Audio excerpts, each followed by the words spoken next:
Welcome to the US Kiss Vinyl Reference YouTube channel.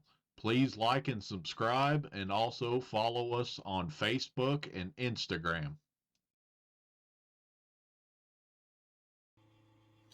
Welcome to the next installment of the US Kiss Vinyl Reference channel. I am your host, Mike Stone, and as you may know, I may have a Kiss record or two back here behind me, and I go through a bunch of variations with y'all of US vinyl. So today we are going to talk about Dress to Kill. So Kiss's third album, produced by Neil Bogart, so it's got a little more condensed poppy-ishness to it.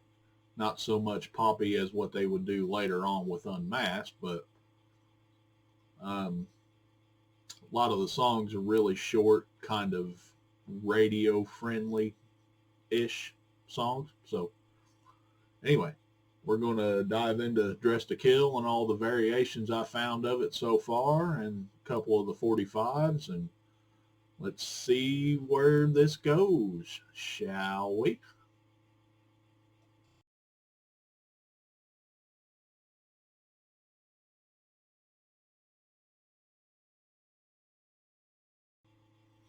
All right, so Dress to Kill. As I said before, it's the band's third album. Shorter songs. It's they were kind of scrounging for material for this one. Some of it was written in the studio, and some of it was borrowed from their previous band, Wicked Lester, and it's a short album. It's only like 29 minutes long or something like that from front to back. On the vinyl, it seems that the spaces in between the songs were a little longer, just to kind of lengthen it out a little bit. And this is the first time that their signature song, Rock and Roll All Night, turned up. So we'll get started with the variations here. Let's see, Notes is released in March of 1975, and it was produced by Neil Bogart, who kind of wanted a more radio accessible sound to it, hence some of the throwbacks to some of the old bubblegum pop songs of the past, songs like Anything for My Baby and stuff like that. So, but yeah, Rock and Roll All Night was first featured on this album. It would become their signature song, but this version of Rock and Roll All Night isn't quite the one that catapulted them. So starting off with the US LPs, we're going to go with the promo, as always. And as I've said in the past, your promo LP should have a mark on the jacket and or the label, and Dress to Kill is no different. You see that little notch right there? We call that a saw mark, and that's just literally what it is. Somebody took something and went right through the jacket right there. That's just to let the distributor know if it got returned, not to give credit for it. And then another thing that would let the distributor know is the promotional label. So Dress to Kill does have a promotional label. It is on a blue label number 2. And as you can see on the left-hand side, it says promotion copy not for sale. And as I said in the Hotter Than Hell episode, with these blue labels that happen to be promotional labels, it's kind of easy for that promotional text to get lost. Like if you're just looking at records or something like that, like a record dealer that got a lot of records in, well, he might just kind of pull it out you know, it looks like a normal label, so he might just look at the vinyl itself to judge the condition real quick. He might miss that promotional text there. Next thing you know, you go to a record fair or something like that where that dealer's got a table with records sitting out, and you see something like this for $15. That happened to me with Hotter Than Hell. I literally found a promo of it for $15. I've also found a promo of it on eBay for $30 that it wasn't advertised as a promo, and it had a buy it now price to it. And I have found the copy that I have in my rack, I actually paid for it, you know. So it can run the full gamut. If it's advertised as a promo, you'll probably pay for it. But sometimes you can get lucky and see an auction that maybe the seller didn't catch the promo text or just didn't know any better, and you can find a deal on it. So be on the lookout for that with these Blue Label promos. So there's the promo copy for Dress to Kill. Now we're into the retail. And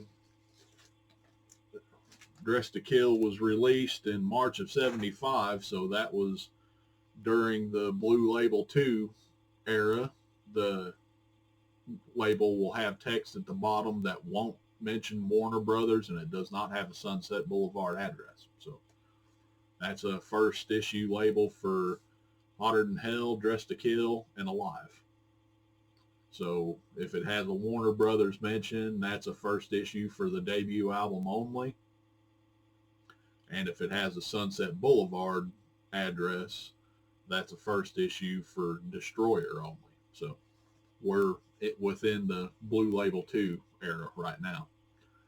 So this jacket has a hype sticker stuck to the jacket, and I've seen many like this. I don't believe that the hype sticker was on the shrink. I think they actually put it on the jacket, but as you can see, it contains the hit single Rock and Roll All Night and Come On and Love Me and Ladies in Waiting. So, and then this particular copy comes with just a plain white inner sleeve. We'll take that out.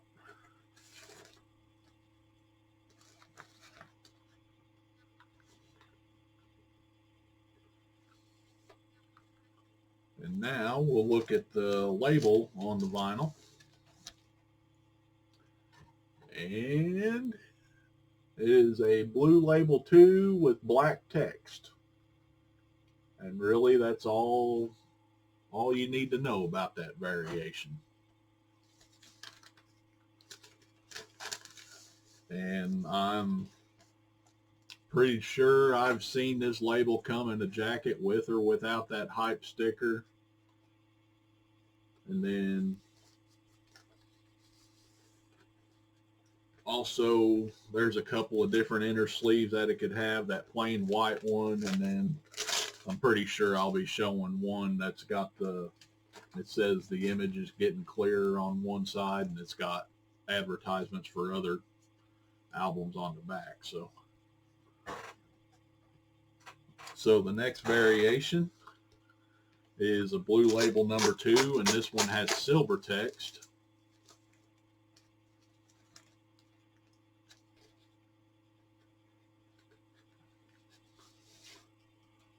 And mine just came to me in a plain jacket. No hype sticker. And so this one has silver text, and the best way to describe it is it has the producer on the left-hand side. So, as I've said before, I take a minimalist approach to describing a label variation, because if you start putting too much description, you're either going to confuse people or you're just going to lose them, basically.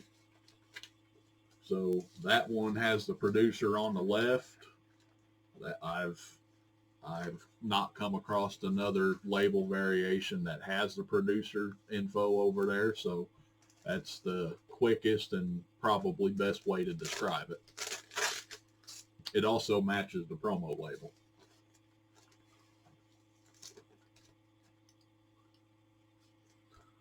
Then our next variation also has silver text.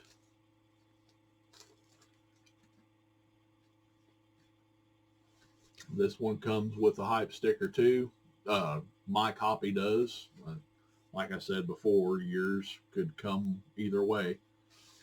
This one has that inner sleeve I mentioned earlier. The image is getting clear, and it's got advertisements on the back for other albums in the Casablanca catalog, including Alive. So, you know, this inner sleeve was obviously printed after Alive came out, so, you know, this record may or may not have came after Alive was printed. So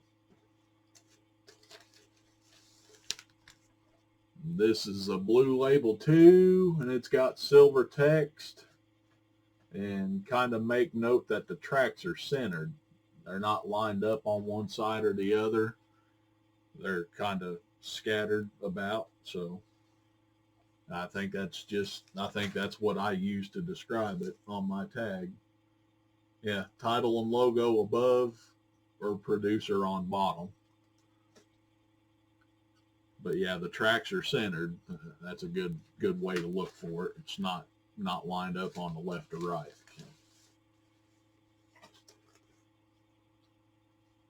Don't mind the noise. I've got a cat back here that thinks he's hunting.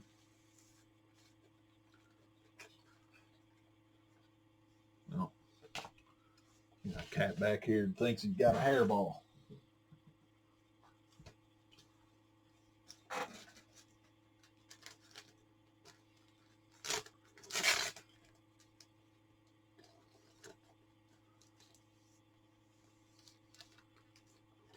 And excuse me for just a second. I've got to pause. Apologies for that. I had to go check on another cat. I've got two. I've got a young one and one that's probably not far from transitioning off to Valhalla. So I got to kind of keep an eye on the old man, make sure he's on the up and up. But back to the records. The next variation, we got another blue label too.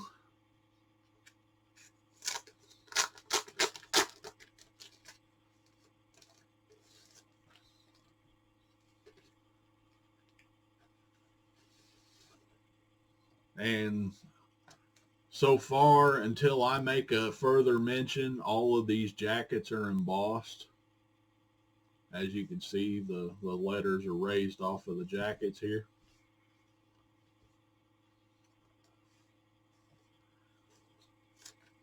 So this blue label too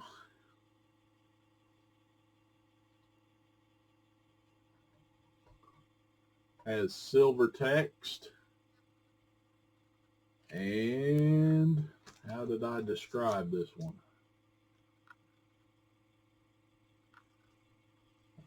The logo was to the right instead of straight above. And it's left justified. So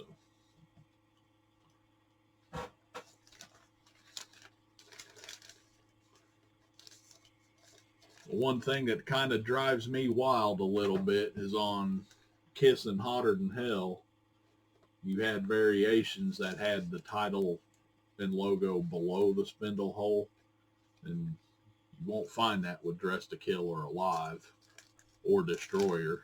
So it always kind of makes the blue labels seem a little incomplete to me because, you know, I can't find two of them like that, but it is what it is. All right, now we are moving on to the blue label number 3, and remember this has the Sunset Boulevard address at the bottom. So this would have been an early to mid 76 reissue.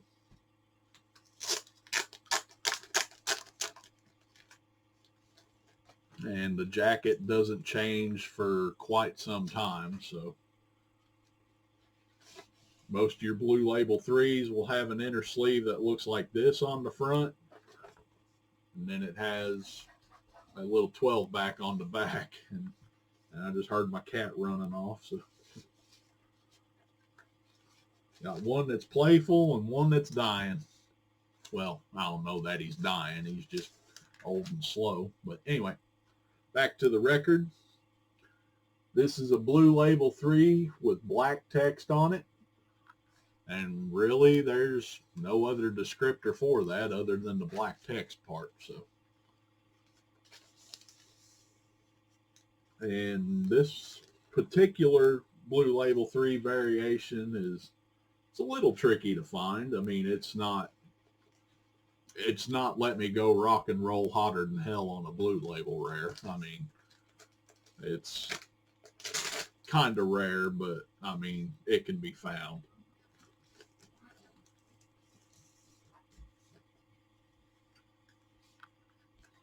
And then the next Blue Label 3 variation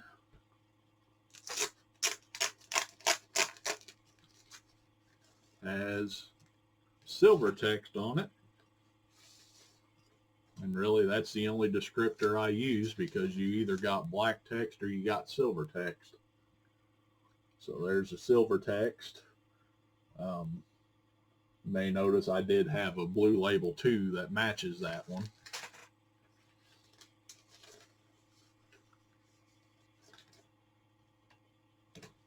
And folks, all these label variations is the different pressing plants that they used to print them all over the country. That way they didn't have to ship a bunch of records from New York to LA or however they did it.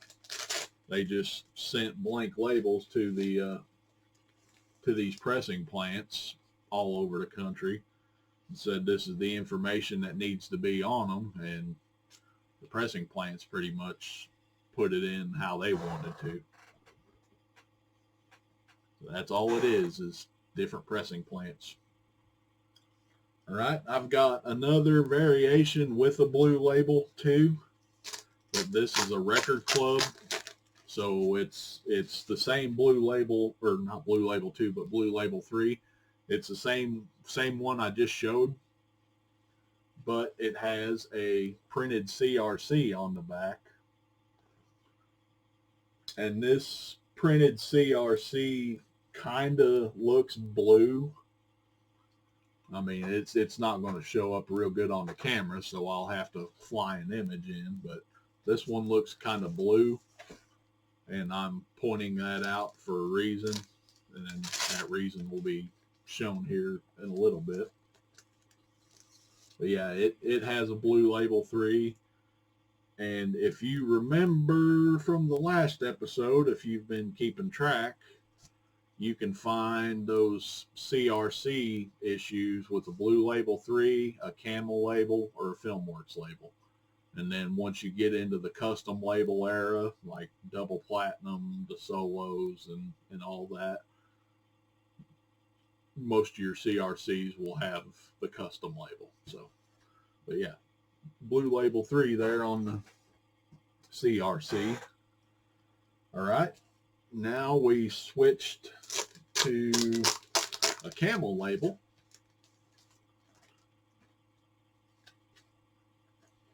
And your Camel labels will mostly come with an inner sleeve that has this image on both sides. And that image is on the label as well. And as you can see, there's a fortress, and then you've got 3 camels, so that's why some of us call it a Camel label. I've heard some call it a desert label, a tan label, Casbah, but I mean, those descriptions could describe a couple of different labels, so we narrowed this down to camels.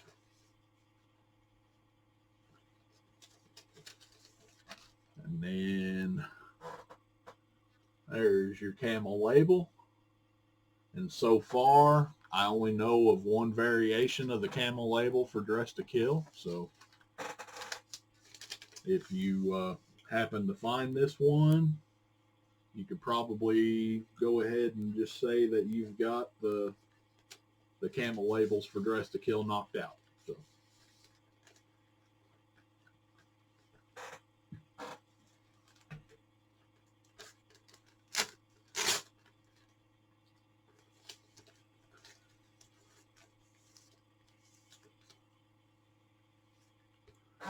And then I have a record club with a Camel label on it.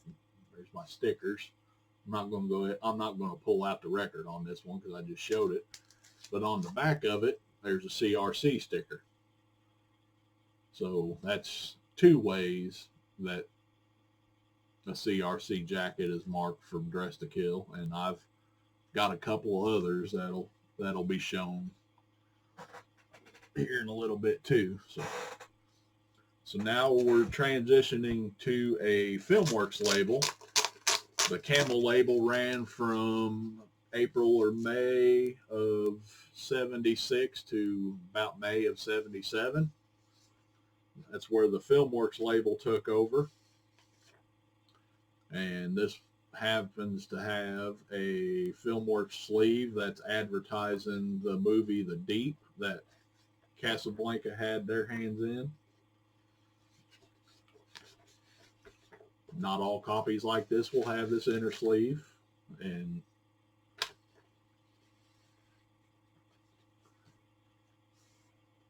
so this particular Filmworks label is one of two different variations that I've found, and the way that I describe this one is that there is not a stereo mention on either side of the label. You see, it's just got the catalog number on the left and it's got the side on the right.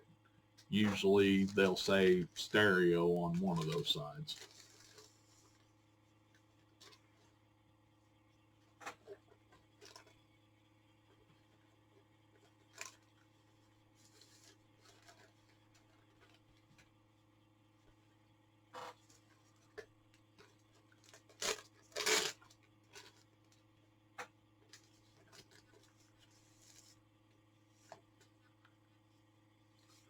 Then our next Filmworks variation, I should be calling these Filmworks 1.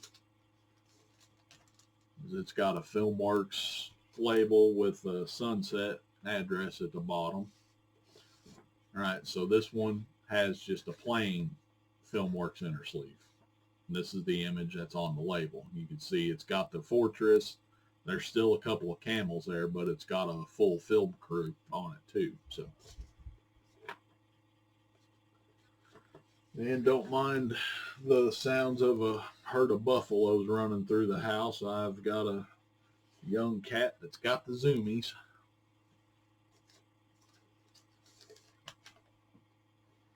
So here's the Filmworks variation. And on the left, you see it says the catalog number and it says stereo right below it. And then on the right, it says what side it is. So I say this one has a stereo mention.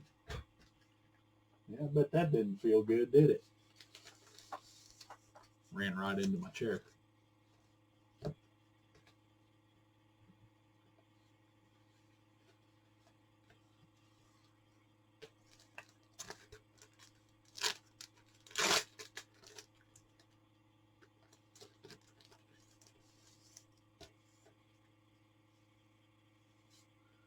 And then I have another record club with the Filmworks label.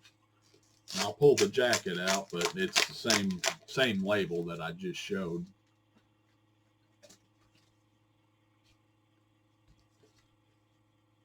So it's got CRC printed on it again, and this one is like a grayish white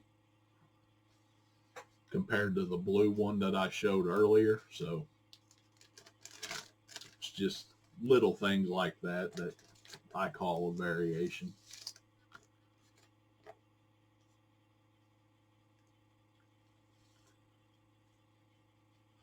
Some folks might think that I'm splitting hairs there, and I'll mention again how the jacket is embossed. All the KISS logos that go around the picture are raised up off of the jacket. I say that because I have another CRC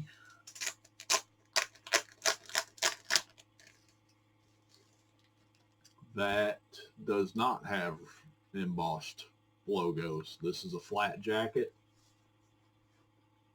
and there's a printed CRC on the back there, and it comes with just a regular Filmworks 1 label. So I would guess this would be somewhere around 79 to 81, but I really don't know. I mean, it could have been at any point between 77 and 81, so there's no hard, fast way to tell on this, because the jacket, the stuff on the back of the jacket doesn't change. So, you know, for the Casablanca's address is still Sherborne Drive in Los Angeles, and by 1977 it was Sunset Boulevard, so the information on the jacket didn't change. So now we're getting into the Polygram era, and this is one of those 1983-84 reissues that I've mentioned on the other episodes. And just a quick rundown on it, you know, we know that there's versions that have a printed barcode on the jacket. There was a series right before that, and it could have a UPC sticker on the jacket, or it'll have a plant number. Sometimes the UPC sticker covers up the plant number. So the plant number that I'm talking about is that 501 right there, which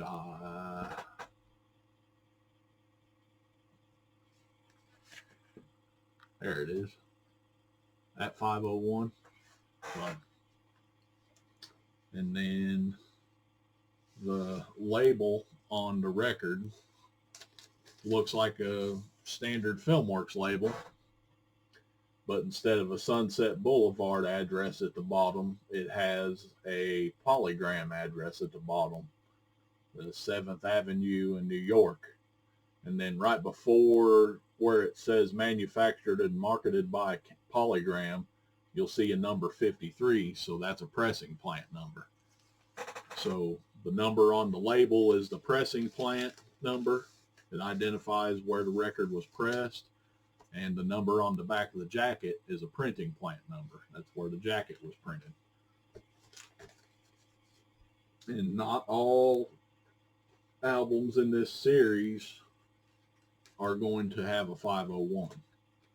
They may have a different printing plant number, and in Double Platinum's case, they just reuse the shiny jackets that they've had, and just some of them may have a UPC sticker on them.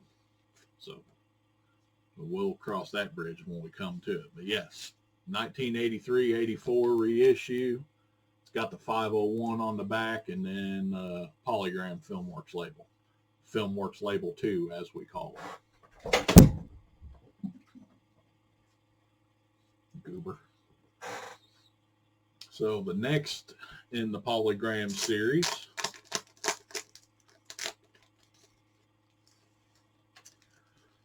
has a printed UPC on the jacket. So that's printed. That's not a sticker. And note, there's a variation to this, Filmworks 3 as we call it. It's got a printed UPC, and then it has a Polygram label. So I'll show you the label real quick, and then I'll tell you show you what the variation is on the jacket. So it looks the same as the other label that I just showed from 1983 to 1984. It's got the same Polygram address, the same pressing plant number, all that. And these Filmworks 3 came with these cheap plastic inner sleeves that are hard to get back in. I accidentally drug it out with the record, so hopefully I can get it in there relatively easily.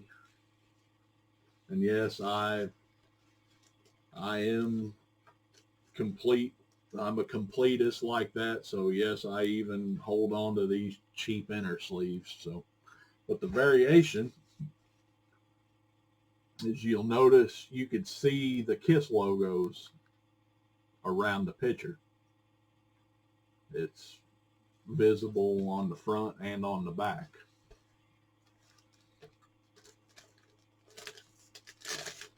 So I bring that up because there is a version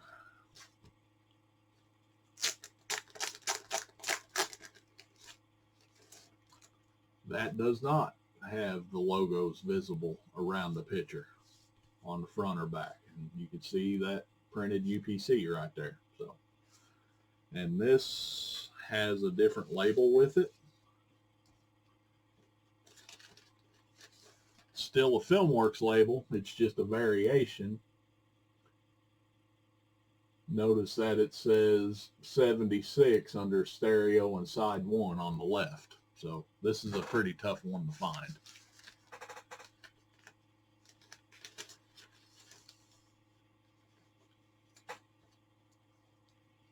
It's still got the same Polygram address at the bottom. And actually, it does have a 53 on it too. But that 76 on the left-hand side is what makes that label unique, other than the layout of text.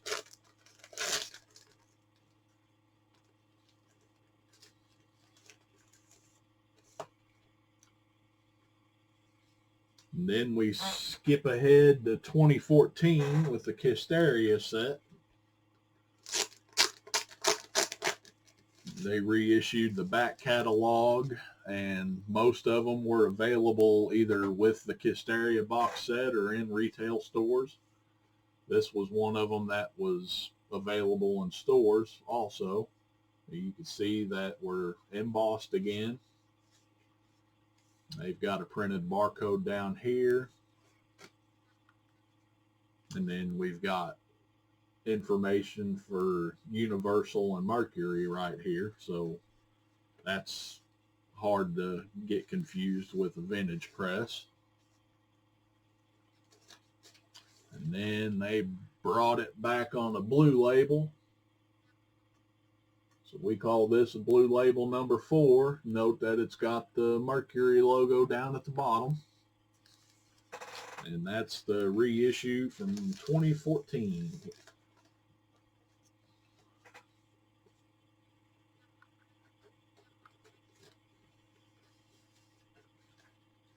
And if someone is thinking about putting together a set of the 2014s, I think they are worth it. They look good, they play good, they have all the applicable inserts except for the merch forms, but I mean, you know, I could see not having them. But yeah, I recommend getting 2014s if you can. Some of them are a little tough to find and can be pricey, but it's a good set to have. And then the last variation of the album, this was put out by Kiss Online for the 45th anniversary of Dress to Kill. So, what, 2020? Right around the time of the pandemic. The jacket does not change from the 2014. There is a UPC sticker here that was on the shrink wrap. And as I mentioned in the Hotter Than Hell episode, I do not keep shrink wrap on my records. So I peeled this sticker off and placed it over the barcode where it was on the shrink wrap. And then it has the same blue label 4 that the 2014 reissue had. And it's on a translucent red colored vinyl. And my only kind of peeve about this is, where in the hell does red come in for Dress to Kill? I mean, it's not part of the color scheme at all. So I'm not sure about that. But there was a snafu with this. They put it up on pre-order, and a bunch of people got their orders canceled. And it is rumored that only 300 of these got pressed. I don't know how accurate that rumor is.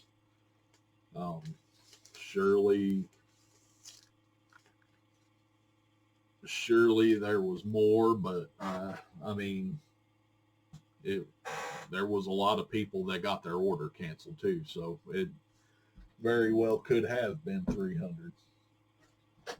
But a lot of folks were unhappy at the end of the day because they got their order canceled. So that was the LP. And now we're going to go on to the 45s from that LP. They released 2 singles, Rock and Roll All Night with Getaway, and then they released Come On and Love Me, also with Getaway. So I don't understand why we had to have the same B-side track on both singles, but it is what it is, I guess. So Rock and Roll All Night, we got the promo here. And it is on a blue label number 2. It does not mention Warner Brothers, and it does not have a sunset address. And this is a mono stereo promo, so there's the mono side. And then here's the stereo side. And you'll notice it says promotion copy not for sale on the left-hand side of the label. And they came in a white sleeve. I forgot to mention that on the Hotter Than Hell episode, that Let Me Go Rock and Roll comes in a white sleeve.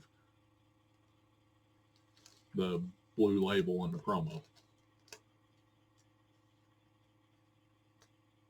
And then we have a blue label 2 stock copy of Rock and Roll All Night. And this is backed with Getaway. So there's the Rock and Roll All Night side. And then there's a Getaway side. And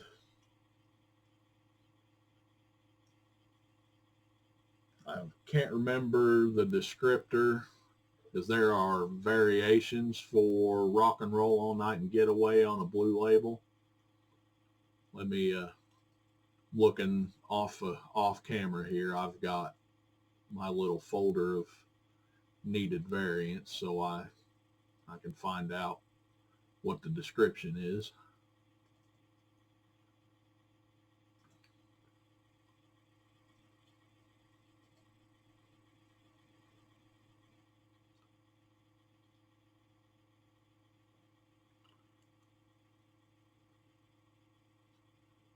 All right, so this blue label version has no gap on the left side, so it'll be the gap between the Kiss logo and produced by Neil Bogart and Kiss. And then this label here, which I don't have, but I have a picture of, this has a gap on that side between the Kiss logo and produced by Neil Bogart and Kiss. So I was just made aware of this variation a couple of years ago, and it seems to be a pretty tough one to find. I've yet to find it, so I'm always on the lookout for stuff that I don't have. And then we have a Filmworks reissue of Rock and Roll All Night with Getaway. It's on the Filmworks label. There's the Rock and Roll All Night side. And there's a Getaway side. And it came in a Filmworks sleeve.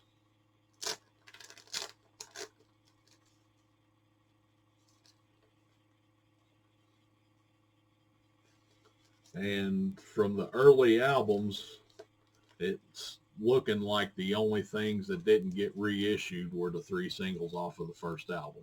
So, and then moving on to the singles box set, which I forgot in the Hotter Than Hell episode, we have a reissue from the 2012 singles box set for Rock and Roll All Night Getaway. It came with a picture sleeve, and without having the singles box set booklet in front of me, I can't remember where this picture sleeve came from. I want to say like Holland or Germany, but I could be wrong. I'm not real well studied on foreign, non-US stuff. So somebody can pinpoint where that's from, just let me know in the comments, because yeah, I'm fairly uneducated on non-US stuff. This was reissued on a blue label. There's the Rock and Roll All Night side. And there's the Getaway side.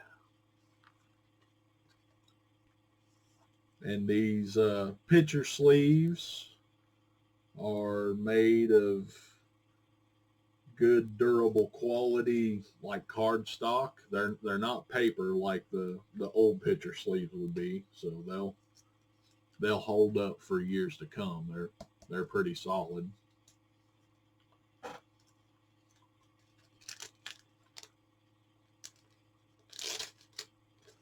And those were only available in the box set. They were not made available for retail sale. So if you just bought 2012 versions of the singles, you bought them off the secondhand market because they weren't available retail. All right, now moving on to the next single is Come On and Love Me. Here is the promo for it on the blue label number 2. And there's the mono side. And then the stereo side.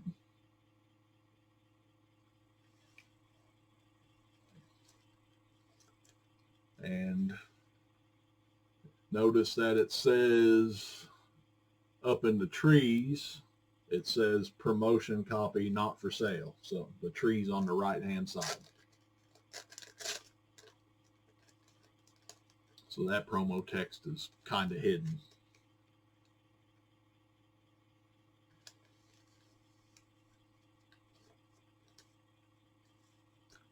And then we have a blue label stock copy.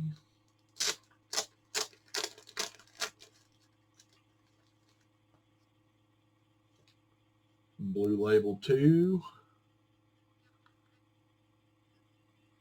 And I'm making a note that this does not say stereo on the right hand side. There's Come On and Love Me. And Getaway.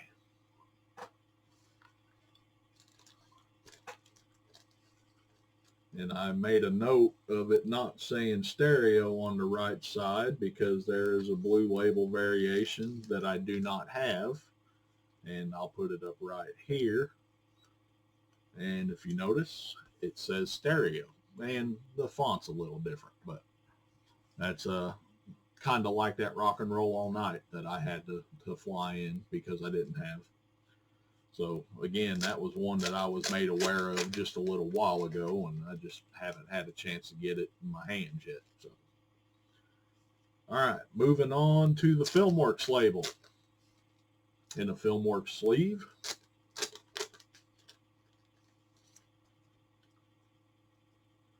we have Come On and Love Me side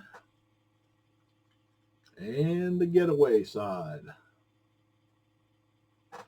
And that's a 77 to 81 reissue on the Filmworks label. And these Filmworks reissues are a little tricky to find. We got Filmworks reissues from the Hotter Than Hell album, from the Dress to Kill album, from Alive, Destroyer, and rock and roll over. So some of those Filmworks reissues are pretty tough. And then the last one is from the singles box set. That's a Japanese picture sleeve. I do know that. They redid the Japanese picture sleeve for the box set.